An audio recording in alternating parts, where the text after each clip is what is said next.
Welcome to Play on Words, a theatrical podcast. Please turn off all outside distractions so as not to disturb the performance. I am Soren de-Niz, producer of Play on Words, and tonight I am joined by Blake Pierson, first place winner of the Play on Your Words playwriting contest, as well as Gabriel Gryffyn, the director of our production of Blake's winning play, The Cave of the Green Light. Welcome, Blake and Gabriel. Thanks for having me. Happy to be here. Awesome. Yeah, so by the time this interview gets on air or out there, um, we will have released the production of The Cave of the Green Light. So that's pretty exciting. People will have heard that, and then we can hear some behind the scenes about it. So, Blake, I'll start with you. How did you end up finding Play on Words and submitting to the Play on Your Words playwriting contest?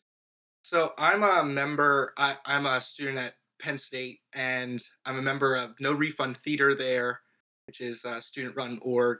We put on shows every weekend, and my girlfriend, she's the vice president. She sent me along this email that I guess you guys sent to our club, asking for playwrights. So I looked at it and I was like, all right, I'm gonna write something because I love horror. I've always loved horror, so it was like, how can I make this work?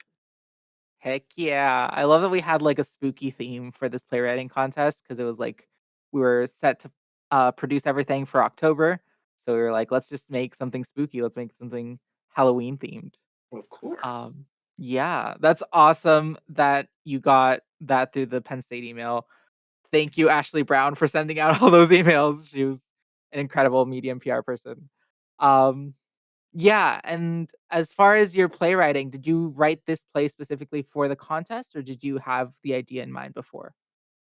I wrote it for the contest. I've been writing, I guess, since like sophomore year of high school. My friends wanted me to help direct a short film, so I've been writing ever since. And so when I got the email, I was like, a play. I was like, okay, just a short 10-minute play. I'll figure it out. And then I was like, oh, it's a podcast. Hmm. So let me figure out how to. So I had a different idea in mind, and it was kind of this. I like to play with like you're kind of your own antagonist kind of deal. It's one of the things I see in a lot of my writing. Mm. And so I was looking at like the three words. It was what unearthly, macabre, and like super. I don't know, supernatural, It was macabre, unearthly, and haunting. haunting. There we go. Mhm. And so I was like, okay, let me think. And like I said, I've loved horror ever since I was a little kid. Movies. I've been reading Stephen King since like third grade, which is a little iffy. But so Um, so I know I've had so much influence, and over the summer I was reading a lot of like short stories because I write a lot of scripts, and I was like, I want to start writing more short stories, and so I was reading a lot of like horror short stories and Lovecraft, and so I was like getting better at being able to pace a shorter story, and so I started thinking, and I kind of had this idea for like walkie talkies and people talking that way, and then I had to justify that. So I was like, why are they talking on the walkie talkies? And I'm like, okay, it's like a rescue crew. Now we're getting somewhere. Now we're getting somewhere. And Nice. I love the movie Descent. Um, and I loved just like the suspense. It's almost you think horror's coming from one angle, and then the second half of the movie turns it around. And so I was like, okay, I like this. And I was watching a over like the pandemic, I was watching a lot of videos. Everybody was watching anything that they could get their hands on. So I was watching a lot of Yeah. stuff about like caves and caving and everything. So I was kind of, I don't know, in this mindset of like unearthly. Well, what about the earth? And so I went Mm. from there and was just started doing research on like spelunking and caving, and I found out about like surveying caves and creating maps. And from there I was able to kind of shape it into this story. I think I wrote it in like a day or so. I once I started finding out about cave surveying, it like the whole story just came to my head, and then it was okay, let's go. And then I spent the next day revising it some, and then there we go. That's awesome. It sounds like you have a lot of like like, pre-production work for your writing? Like, you research and you, like, think about it first before writing it? Yeah, I think part of it is so I'm a bio major, but creative writing minor, and so I think I'm just so used to writing like a research paper and stuff like that, where it's like, let me get all of my facts down first, and then I can write it so much easier. And yeah, definitely. I guess I don't want to sound stupid, especially something like this. I was looking up like what are spelunking terms, like terms that people are using. So it's like I want the audience to feel it's like maybe they don't know what those words are, but they know that the people, the characters themselves know what they're talking about. And so to kind of immerse you in that experience as well.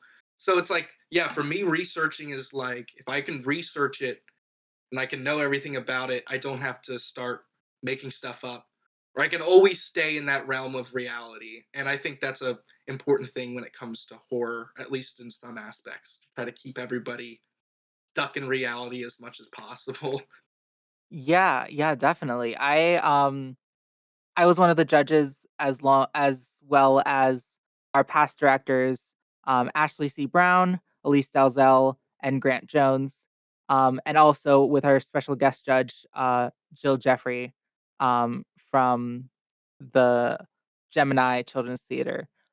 So all of us had our own notes, our own ideas of the plays, and I think this one was just first comment from everyone. It was like, I really liked the concept of the walkie-talkies, and I really do think it immersed the audience, it immerses the reader so much because you're kind of especially through this audio medium, you're getting the, perspective of the sergeant who's above the cave, who doesn't know what's going on but can hear everything.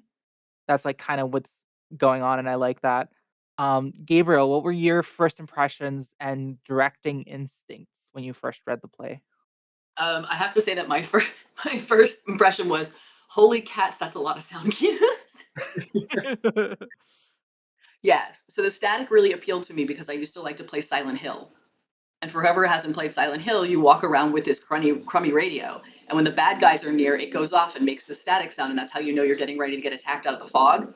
So I love the idea that that static was sort of like in very creepy spots where um, you kind of don't know what the next thing coming is going to be. I also loved the way that it built up from we're not, this is a search and rescue mission to, maybe there's something going on here. And then you just do not expect the ending at all, not even a little bit. And that's what I love out of a good horror, like a good psychological spook horror, is that you can't predict it in advance. So I think you did a really great job of that. Yeah, one of the things I kind of like to do, and like I said, I was really inspired by the movie Descent, which starts off I mean, a little differently is people exploring a cave, and then they end up the rocks cave in, and now you realize, oh, they're trapped in the cave, and so now you think that's what the movie's about, and then out of nowhere it becomes, well, now there's monsters in the cave, and so I was like, okay, if you're hearing a story about people going down into a cave, whether they're trying to rescue people or not, there's probably something in that cave that's going to try to get them.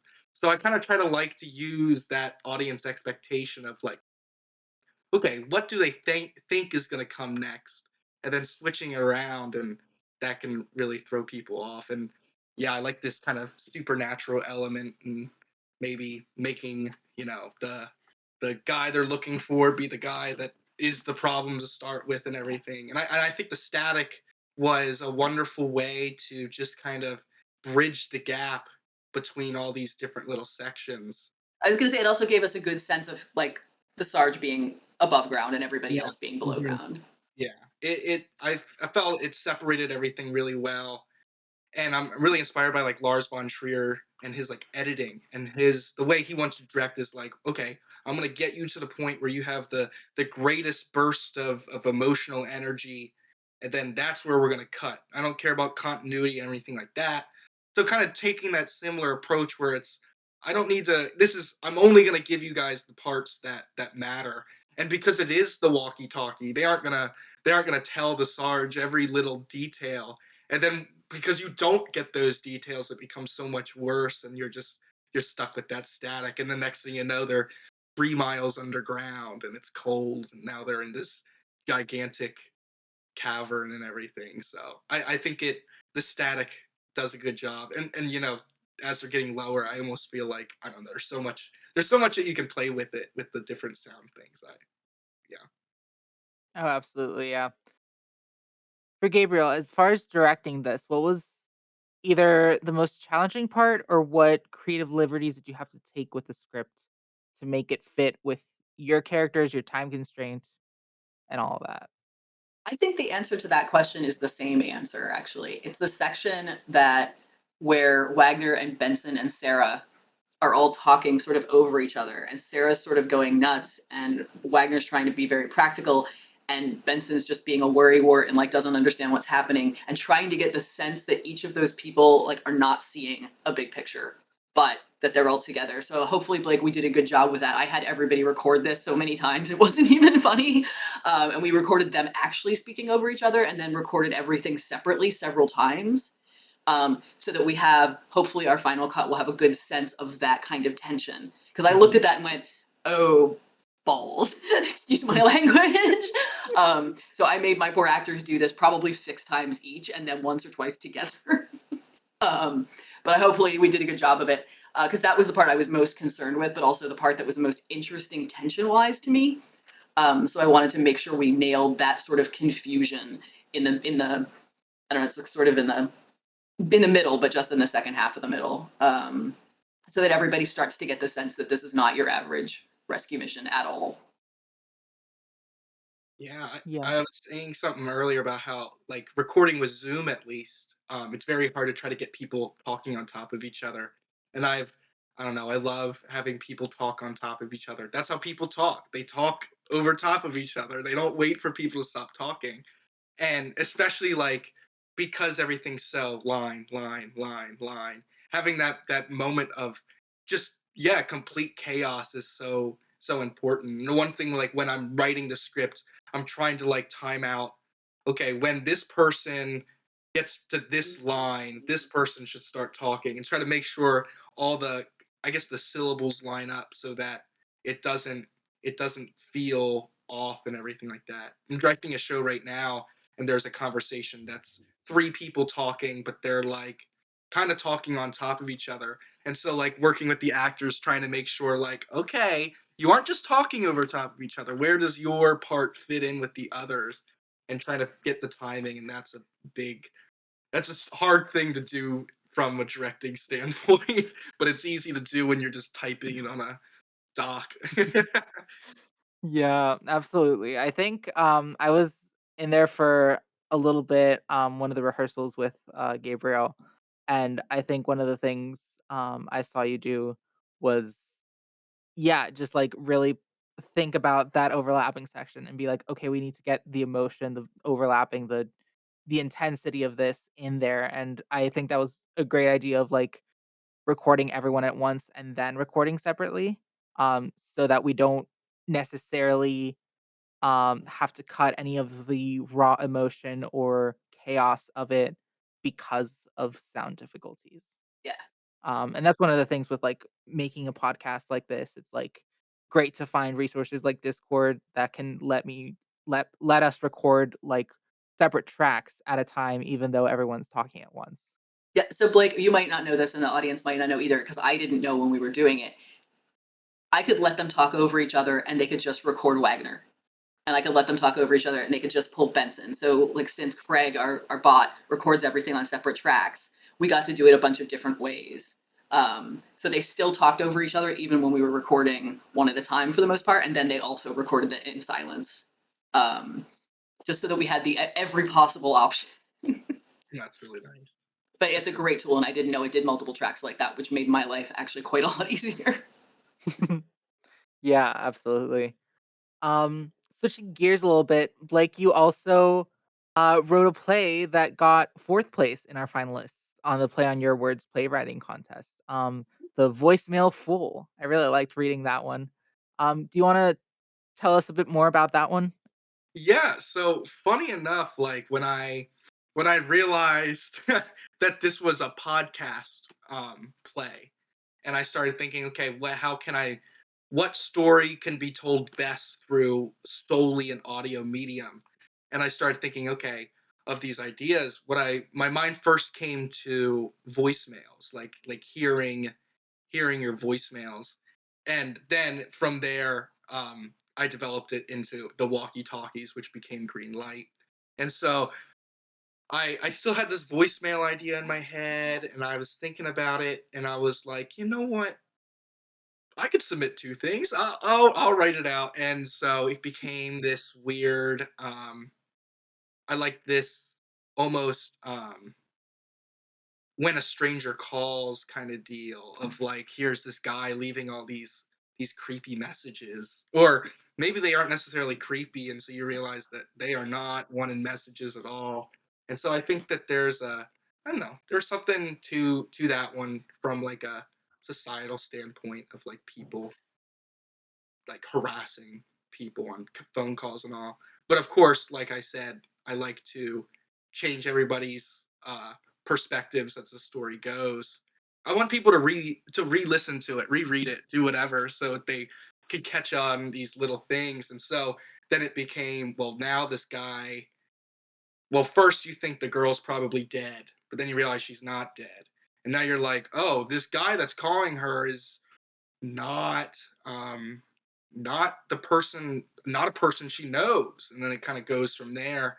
And then um I see it as like a ghost story, and as I was writing it, I didn't want to make it. I found myself not writing as a creep per se, but here's this guy that's like really in love with this girl, and so that, by the end you can kind of go back and realize all of his monologues of him like confessing his love for her are these genuine things, but it's solely just that context of not knowing what he truly is in relation to her that kind of throws it off. But I don't know. Absolutely. Yeah. Yeah, I like how you create like characters, like fully realized characters in your writing, and there's a lot of that in Cave of the Green Light. Like I can tell that even though these three characters in the rescue mission are like in the same team on the same in the same field, just kind of these rescue guys, they each have like their little bit of personality, and I think Gabriel, you did like a lot of work um talking to your actors about that. Yeah, I could see that they were different people, right? They did have enough personality, and I wanted them to be able to express that. It would have been easier in a physical fashion, but having to have them do that with their voices, like you're the practical one. I need you to sound like you're giving people instructions, you know. Um, and so we talked about that quite a lot before we nailed things down because I wanted to make sure it came across in audio, the personalities that you had given them. So Yeah, well, what I like to say when I write is that I don't write plots. I would say that The Cave of the Green Light is the most of a plot, a story I've ever written. It almost seems like I love characters. That's what people connect with. And when like writing it, I, cause knowing, of course, these people will not be seen.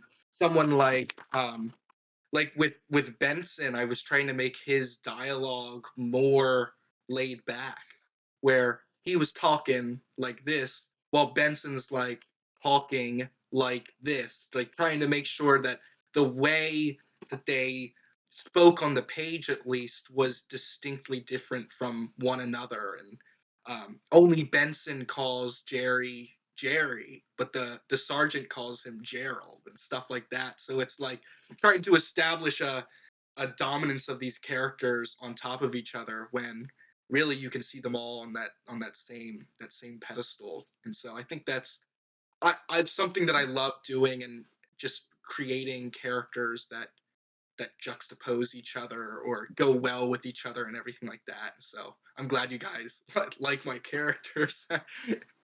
Yeah, absolutely. For you, Blake, what were like you said, you didn't realize this was a podcast at first. So what were the biggest challenges of writing for an audio medium? Some of the benefits. Yeah, I actually I really, really liked writing in this audio medium, because the thing is I love writing dialogue.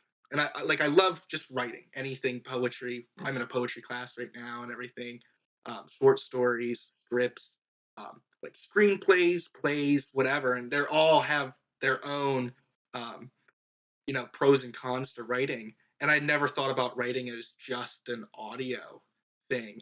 And what I found is like it's just at least the way I I wrote these was that it's just dialogue. You're just listening to people talk. And so I was really I really like that and trying to run with that. But then you get the like you said, trying to develop a character solely through this dialogue can be kind of challenging. What I found horror was very hard to conceptualize as just an audio thing because I hate exposition and exposition comes off so as exposition. And like for me, I'm like a good writer knows how to lay out information. Like when is the best time to tell people something? Like voice memo, I think, is a great exercise in that. Like the best time to tell the audience that this guy is dead is going to be at the end, Or I mean, I guess it depends on how you want to look at it. I felt that the best time to tell it was at the end, but it because it changes how you look at a story, and so like I felt like it was so much more important to see how to lay out everything and trying to give exposition because I love film and so a lot of me is always like show don't tell and I can't show anything. I have to tell everything. So I think that was a good exercise in like giving exposition that doesn't feel like exposition. And I always feel like I do neglect sounds when I write stuff. I wrote an adaptation of Psycho for the stage called The Motel, and that used a lot of sound cues and stuff. But still, but I don't know. I don't really think about sound, and so it was. What I really liked about Cave of the Green Light was the all the sound elements of the walkie-talkie or the reverb in this giant room, or at least the idea of these different sound things coming through. And so I was like exploring that so much more, and I think that was a lot of fun. But of course, was hard for me because I never just conceptualized a story like that. Yeah, absolutely. For both of you, Gabriel and Blake, in an ideal world with infinite time and resources, what would you have liked to have done differently, or what is like your dream celebrity casting, Foley sounds, orchestra score? What would you have loved if you had infinite time and resources for this production? Hmm. I would have had you film it in a cave. No, I I would have liked to have been able to have it sound like we were filming in a cave, which I do not think is the end result of this. We do not have a pile of reverb. We do have your static and some footsteps and things, but it would have been really cool to be able to have it still be clear what people were saying and have it sound like you were, in an echoey cave. But I don't think that was expedient to being able to understand what was going on. no, Um, definitely. But it and it would would have been all sound cues and nothing else. I think that would have been like filters, like voice filters was I Yeah, so was that like, they actually sound like sword, like yeah, like that part would have of been a it lot of fun. for me is especially because in the club that I write for, that I'm in, No Refund Theater, we perform our shows in a classroom. And so like we bring in flats, like we put up flats and we create our own stage in this classroom. And so for me writing something, I never am like, I'm gonna write for what we could actually do. So when I was writing that, I was like, I don't know if they have sound like voice filters, but I'm just gonna assume that they do.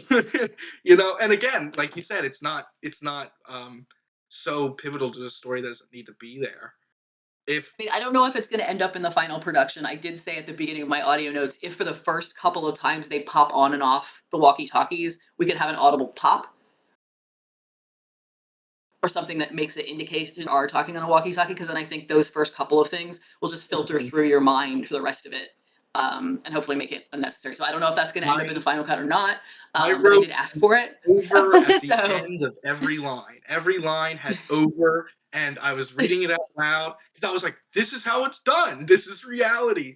And I was like, this is god awful. Like nobody will listen to this. And so like kind of going off of that, but in a perfect world, I don't know. I never think about who would read stuff. I think in a perfect world it'd be cool to definitely have a good like audio distinction between um, the sergeant on the ground versus the people in these very confined spaces. I keep on Yeah. And thinking I probably would have. Sorry. I keep thinking about it like as a video. Weirdly enough, as what it is, I kind of like the story playing out like visually, but I think that's also like you're trying to fill in all the gaps. So I don't know. I think I wish I could I could have made it longer, I think. I could have made a little things. The one guy, I think what's his name? Um Davidson, he like is killed. I think I could have done a little bit more with him if I could have. But also, brevity is important. Mhm. I also think in an ideal R recording situation, we had not all of our actors could be together in one space at any point in time. We never had everybody at once. I probably, if we did, would have had Benson do some sort of accent, but I felt like when we were recording over 2 days, I didn't know if he could keep that accent with two halves. So I just let him, just do normal. But I think if we had done it contiguously and had everybody both days, I would have had Benson do either some kind of southerny draw thing or like at least a homey kind of thing to differentiate him a better. I just didn't want it to sound like he was from Georgia in 1 minute and from Minnesota the next. Because what I was afraid was going to happen. So No, I think that's Yeah. kind of why like I wrote it in one day. I like to try to write in long stretches because then your mind is always I can always remember what I wrote at the beginning. And I think that definitely with the accents could come off weird on like trying to record on multiple days. I I think in I would have again like I said I don't like exposition.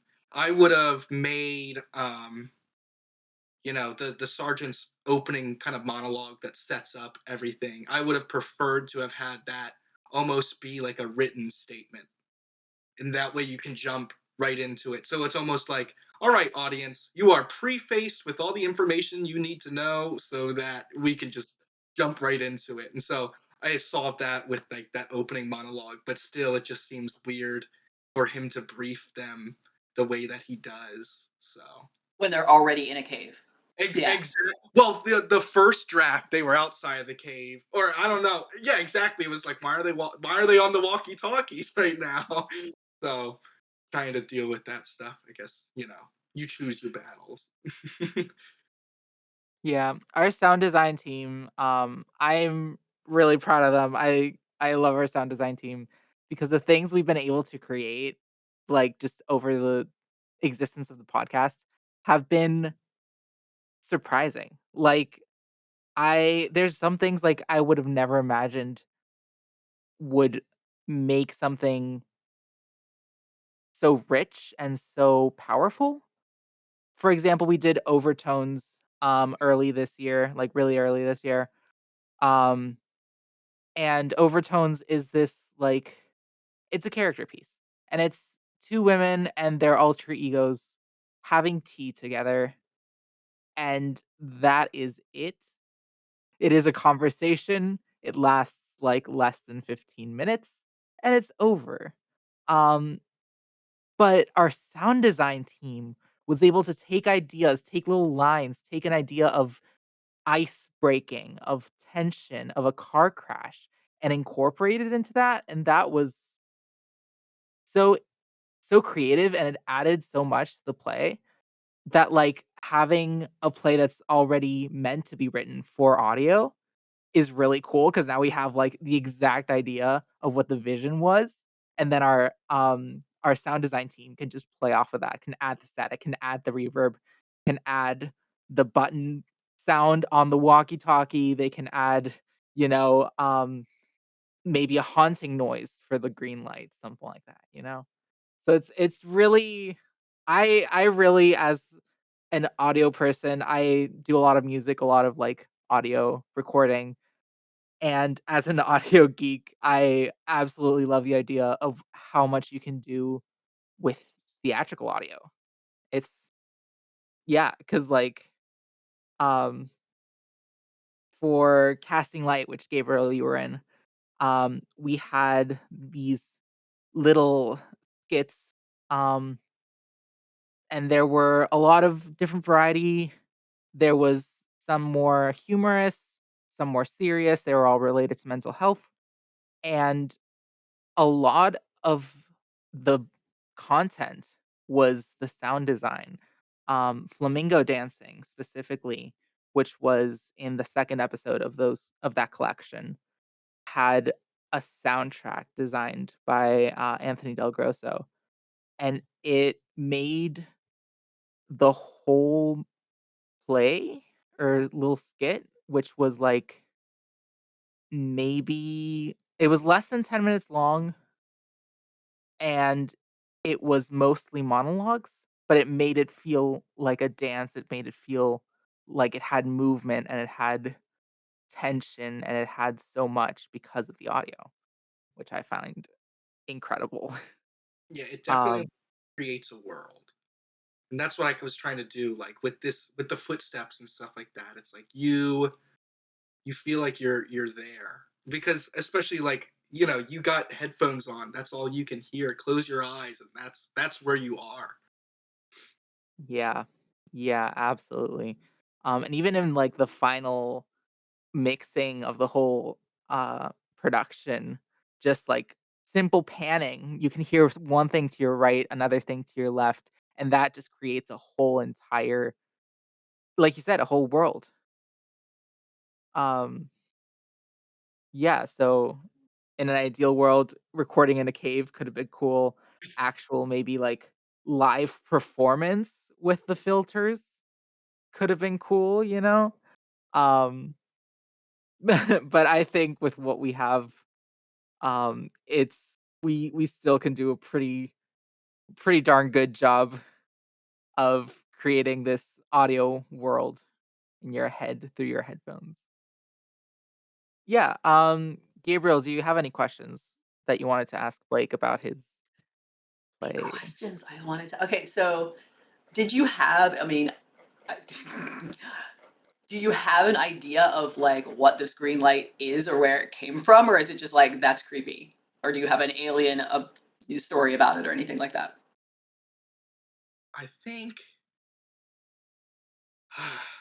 what is the green light? I like to think that um, it's some remnant from millions of years ago, in that it's been living there in the cave.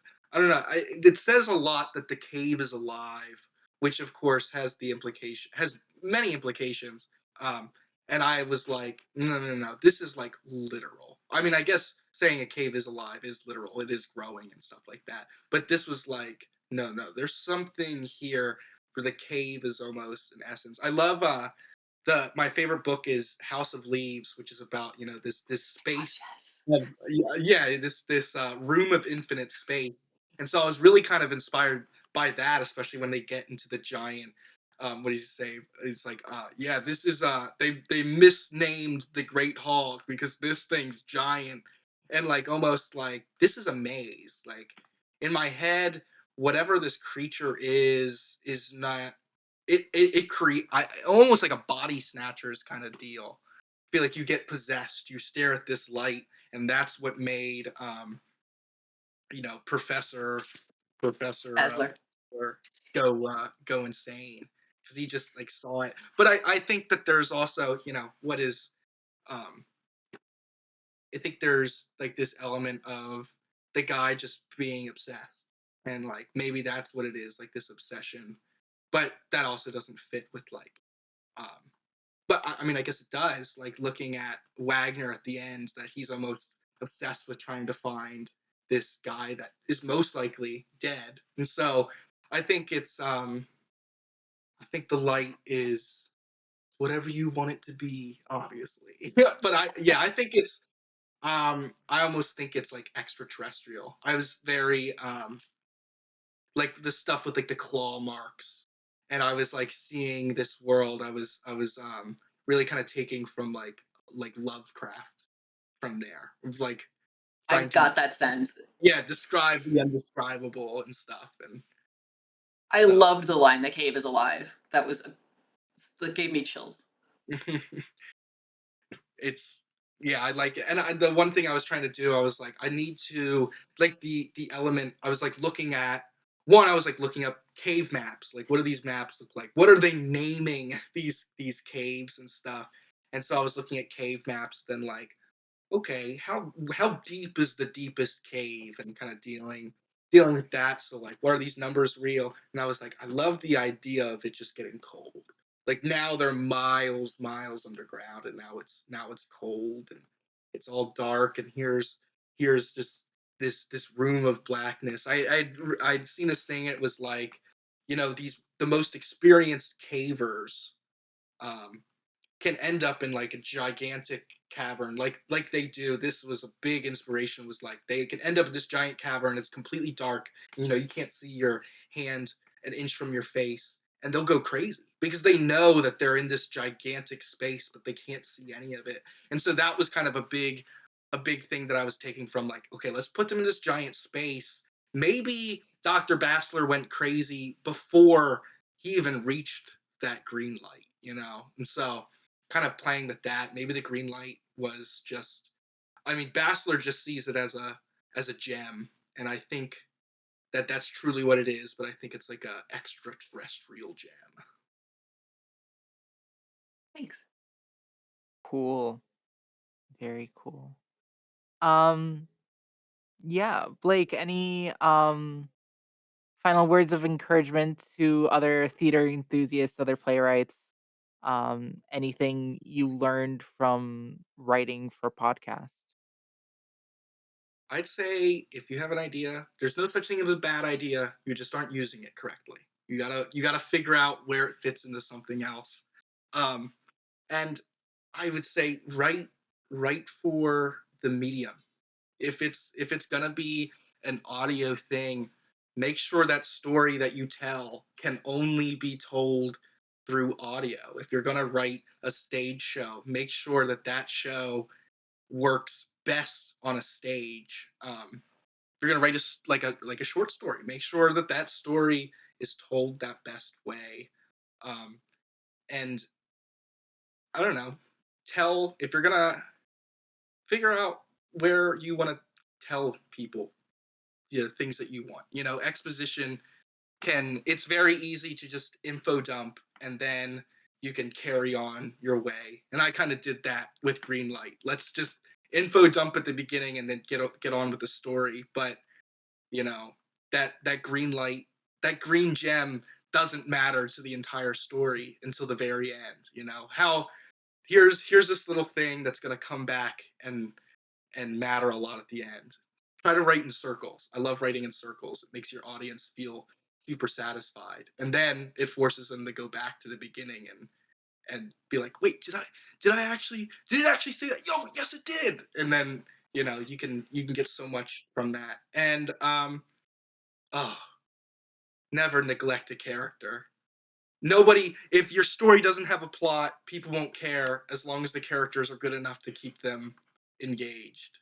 So yeah, make sure your characters are fun and different. Make sure your characters are different. That if they aren't, they're useless. So every little piece matters. Every little line has its importance. So keep that in mind. It's a pain to deal with when you write, but it's worth it in the end. Awesome. Thank you so much. Thank you. And I want to say it was an honor to work with Play on Words again, and a privilege to read your play and to be able to direct it. I hope you don't hate it. Thank you. Once again, thank you to Blake Pierson and Gabriel Gryffyn for joining me today.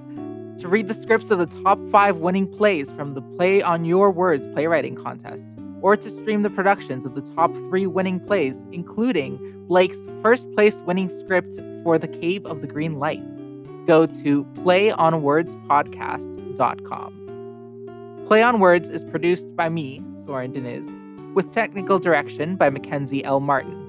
Thank you for listening and for continuing to support the arts. Good show, everybody. Good show.